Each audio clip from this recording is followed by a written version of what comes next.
If your kettlebell swing just feels wrong and you don't know why or how to fix it, there's a few potential problems that you might have. So firstly, there's no such thing as a perfect kettlebell swing. Everyone has slightly different anatomy. So the length of your thighs, the width of your hips, the length of your shins, your fat mass and distribution will all affect your swing technique. So just because your swing looks different to someone else's doesn't mean that one of you's wrong and one of you's right. But let's talk about reasons why it might feel weird and how you can fix it. And if you're interested, I talk more in detail about kettlebell swings and why they're so important as part of my 30 ways in 30 days to go from a beginner to a black belt in home fitness fundamentals, which you can get for free using the link below. The first issue that I've experienced and seen is bending the knees too much. We all know that the swing is a hip hinge movement. This means that the majority, but not all of the movement, is initiated at the hips and not at our knees. If you're bending your knees too much, this now becomes a squat and not a hip hinge. If you feel like your quads are starting to burn midway through a set of doing swings, you're probably bending your knees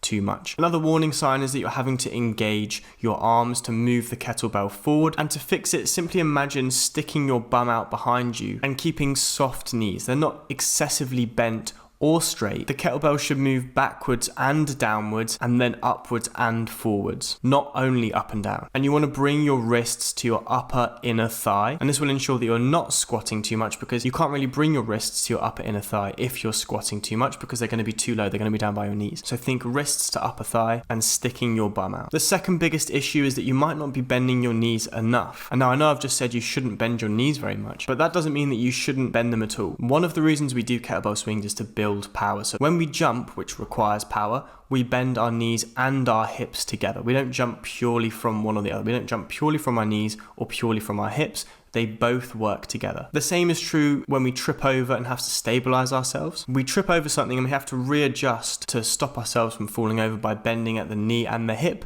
quickly and powerfully. So the body doesn't work in isolation. You do need a bit of bend in the knees, and not enough knee bend will put strain on your lower back. So if you feel your lower back is really, really sore every time you swing, if you can feel it kind of burning when you're doing your swings, chances are you're not bending your knees enough. So to fix it, try and visualize soft knees. They're not necessarily bent, but they are soft. Most of the power still comes from pushing through your hips, slight knee bend and a powerful hip drive. And another really common issue that I see is using your arm muscles to move the kettlebell instead of your hips. This is a hip hinge movement. This is not an arm or shoulder movement. Almost all the power comes from your bum and your hips. You're squeezing through your glutes, you're squeezing through your hips to generate 90% of that power, and the other 10% comes from your knees.